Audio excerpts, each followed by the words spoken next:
When I say addiction, you already pictured it. The phone, the scrolling, maybe the drinking, the porn, the junk food, the dopamine hits everyone keeps warning you about. And you're not wrong, those are real. But they're not the dangerous one. The most dangerous addiction doesn't come with a warning label. No one's making documentaries about it. It doesn't even feel like an addiction. It feels like a reward, like something you earned. And that's exactly why it's winning. Let me show you the one nobody names. Start with a question almost no one asks, honestly. Why is it so hard to do the things you already know are good for you? You know the workout would help. You know the book is better than the feed. You know the early night beats the third hour of scrolling. The information isn't missing. So why does the easy choice win almost every time? Here's the part that changes everything once you see it. It was never a willpower problem. It's an architecture problem. Your brain was built over hundreds of thousands of years to do one thing above almost all others: conserve energy. For nearly all of human history, effort was expensive and food was scarce. The man who burned calories chasing things that didn't matter died. The one who conserved survived. So your brain learned a quiet rule and never unlearned it. When given a choice, take the path that cost the least. That rule kept your ancestors alive. And in a world that no longer requires you to earn anything, that same rule is quietly running your life into the ground.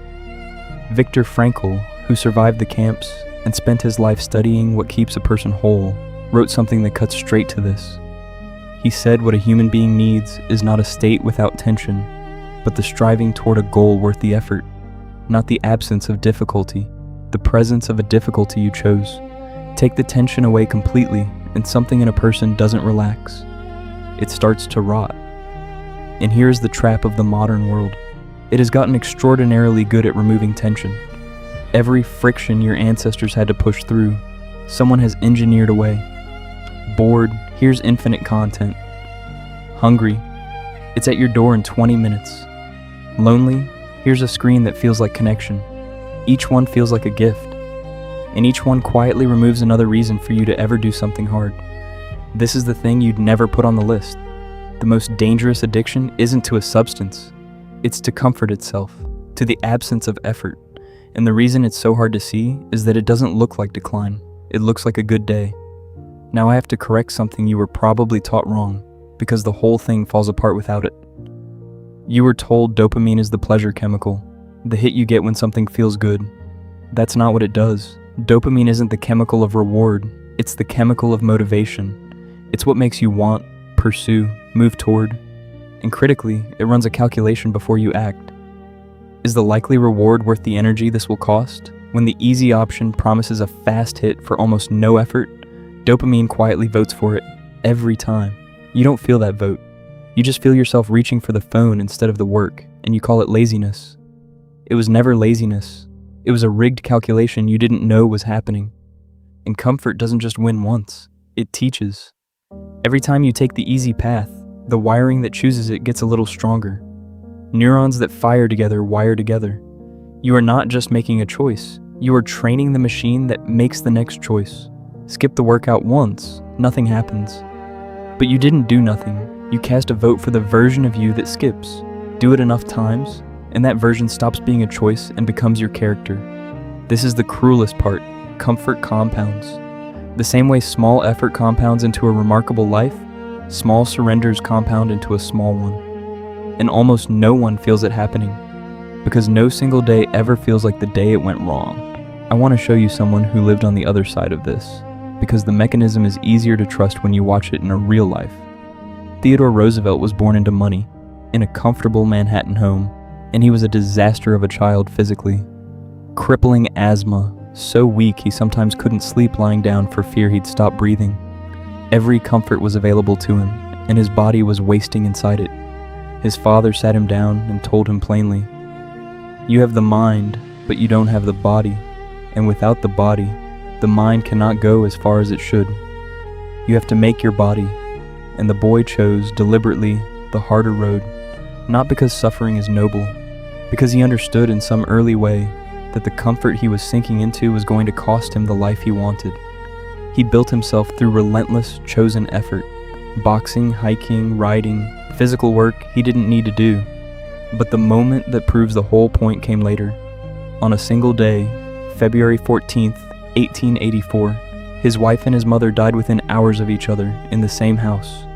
He wrote a single line in his diary, a black X, in the words, "The light has gone out of my life." Every reason to collapse into grief and comfort and numbing was right there, and no one would have blamed him. Instead, he went west, to the Badlands, and rebuilt himself through hard physical labor in brutal conditions. He didn't numb the tension, he used it. The man who came back built the life everyone remembers. That's not a story about a tough guy.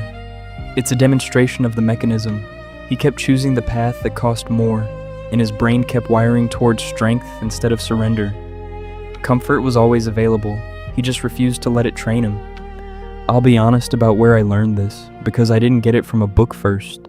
I got it from watching a couple of quiet years of my own life disappear into things that felt fine in the moment and added up to nothing. Not dramatic. That's the point. There was no rock bottom, just a slow erosion where I'd open my phone to check one thing and look up 40 minutes later, having felt nothing, having moved toward nothing. And the worst part wasn't the wasted time. It was the feeling that I was becoming someone who couldn't sit with a hard thing for more than a few minutes without reaching for an exit. So here's what actually pulled me back. And none of it is motivation, because motivation is the thing that shows up after you act, not before. First, I stopped trying to fix my mind and fix my body's foundation, because a depleted brain takes the easy path every single time. Sleep first, a real 7 hours, non-negotiable, because a tired brain is a comfort-seeking brain by default.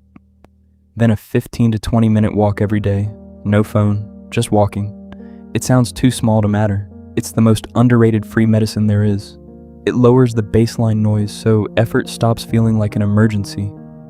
Second, I put a hard limit on the thing flooding my system. I capped my phone at the essentials for most of the day. This isn't discipline theater. When you constantly spike your dopamine with 0 effort hits, ordinary effort starts to feel like pain by comparison. Pull the cheap hits down, and reading, working, training slowly start to feel worth doing again. Your baseline resets. That's a documented effect, not a vibe. Third, and this is the one that breaks the spell, I stopped waiting to feel ready and made the first action absurdly small. 2 minutes, open the document and write 1 sentence. Put on the shoes and walk to the end of the street. Because action doesn't follow motivation, motivation follows action. Dopamine releases on the pursuit, not the finish. You don't think your way out of comfort. You move first, and the wanting catches up. The whole trick is making the first step so small, your energy-conserving brain doesn't bother to fight it. And here's what to expect, because no one tells you this part. It will feel worse before it feels better. The first week of choosing the harder path, your brain will scream that something's wrong, because you've removed the relief it was addicted to. That discomfort isn't a sign you're failing. It's the exact sensation of the old wiring losing. Push through that, and somewhere around week 3 or 4, something quietly flips. The things that felt boring start to feel interesting again. The effort stops feeling like punishment. That's not willpower arriving. That's your brain rewiring back to default. So the addiction was never the phone. The phone is just the easiest place to get the fix. The real addiction is to comfort, to relief, to the absence of effort. And it's the most dangerous one precisely because the entire modern world is built to feed it, and it never once looks like a problem. You don't have to burn your life down to beat it. You just have to stop letting comfort cast every vote. Choose the harder thing once today, small, almost laughably small, and you've started training the other guy. The one who, a year from now, you'll be glad became you.